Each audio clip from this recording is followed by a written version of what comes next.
Hey guys, this is Abons. I wanted to create a video on how I approach CvC. CvC is such a valuable resource in this game. If you and your clan can win when it's personal rewards, you can get lots of great rewards, but particularly if you're up at tier 6. So you're going to land in one of these tiers depending on your last performance of personal rewards CvC, and these tiers are specific to you as the individual, not the clan. Clan rewards have a tiering system as well, and that depends on the total points the clan achieved last time. Last time you guys had a tournament. I presume it was the last tournament for clan rewards, while personal rewards, it's specifically the last personal reward tournament. So the last personal reward tournament, I scored over 400k points, and that is a typical threshold that is expected to reach tier 6. So I'm expecting to be in tier 6, and these are the rewards in tier 6 if you then again get 400 points and your clan wins. So massive amounts of energy, but more particularly 1, 2, 3, 4 void shards, 1 sacred shard, 1, 2, 3, 4 epic books, and legendary relic materials and epic and rare relic materials. These are actually quite valuable. So the rewards are pretty immense. So I strive to have 400k plus points each personal reward CvC.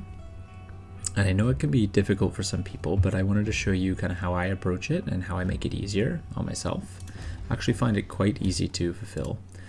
I created a spreadsheet that tabulates each of the points that you'll see displayed in here. If you go over to objectives and you look at each of these here, you've got point totals for each of the categories, and I went and grabbed all the data and put it in a spreadsheet here, and then I put like a column that says like bonus multiplier, because sometimes they have 2x points. So for example, if you go here, you'll see some of these are tabbed as 2x.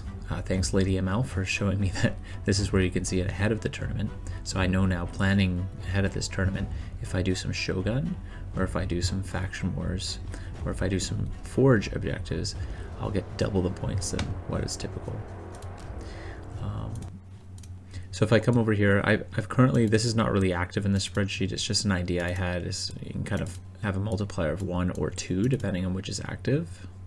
And then you can put the number of objectives that you've completed for the row in here to kind of plan out how many points you might get. And so for me, a rather conservative total that I can get is about 275,000, just kind of using the materials I have coming into the CvC. And with the events that are ongoing during the fusion that we have, I've just kind of estimated how much of those events I'm going to do, and therefore how many points I'm naturally going to land at. And then I'll probably spend some gems and go overboard to get up to the 400k. So I just wanted to show you some of the easy categories and how many points actually rack up during a CvC if you kind of plan accordingly. So first of all, the fusion that's upcoming, we have like a champion training event, and typically that's overlapping with a CvC tournament.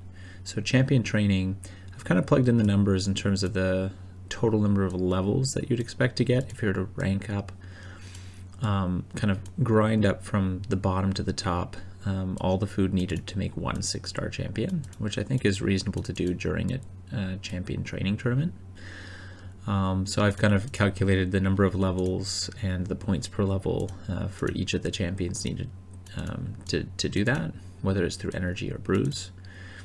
And so when you put all that stuff in here, you get a total of about almost 20,000 points just from leveling up champions.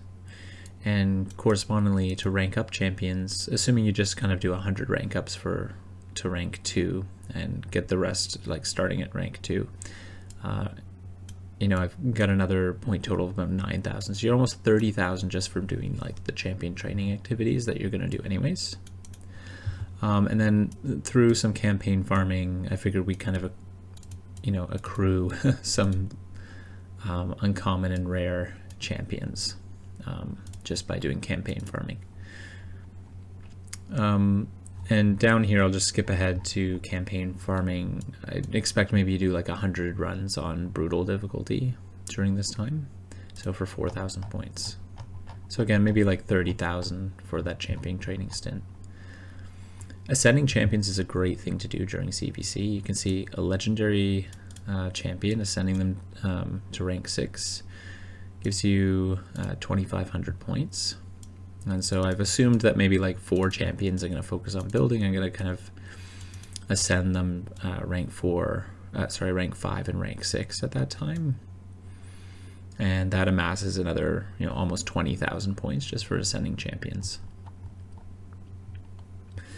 Upgrading skills is so important to do to save for CvC, and this is why. Like legendary tomes are 3,000 each, and epic tomes are 1,000 each. Between personal reward CvCs, you can amass easily about 10 legendary tomes, 20 epic tomes, just through Demon Lord clan boss rewards. If you and the clan are farming, Ultra Nightmare and Nightmare at a regular, every single day with double chests. So if you pour these in, we're talking another 50,000 points. I'm coming in with less than this. For the CvC, but I just kind of put what I expect to be a typical number in terms of booking champions. And you can kind of book on non-personal reward CvCs if you really want, or during champion training events, and that's what I've done heading into this CvC, so I'm going to come in and short on book, so I'll have to make it up elsewhere. If you are active in Arena and you still have a great haul to upgrade, then I think it's typical to rank up about 4 or 5 levels up to a max for one of the stats there every 4 weeks or every personal reward CvC. So for example, I'm going to rank this up 6, 7, 8, 9. So this is about 4,000 points, and that's about how much I've amassed since the last personal reward CvC. So if you save things accordingly, then you're going to have another 15,000 points for CvC. You can see in this calculator, in this example, I've assumed getting no souls, and I've assumed getting no legendary champions. Of course, it's very popular, or epic champions. It's very popular to pull, what's it called, like to fuse or fragment, pull the fragments for champions you haven't owned before, like from past fusions during a CvC. And of course, that gives you a lot. If like you did 2 legendaries and they were both new, then we'd be talking another 60,000 points, right? So that's quite a lot. But I've assumed that nothing there for now. And likewise, souls, I've assumed no souls being pulled. As a side note, my plan is to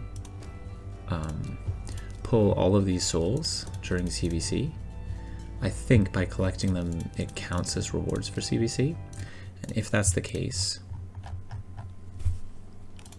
that would give me a 1, 2, 3, 2.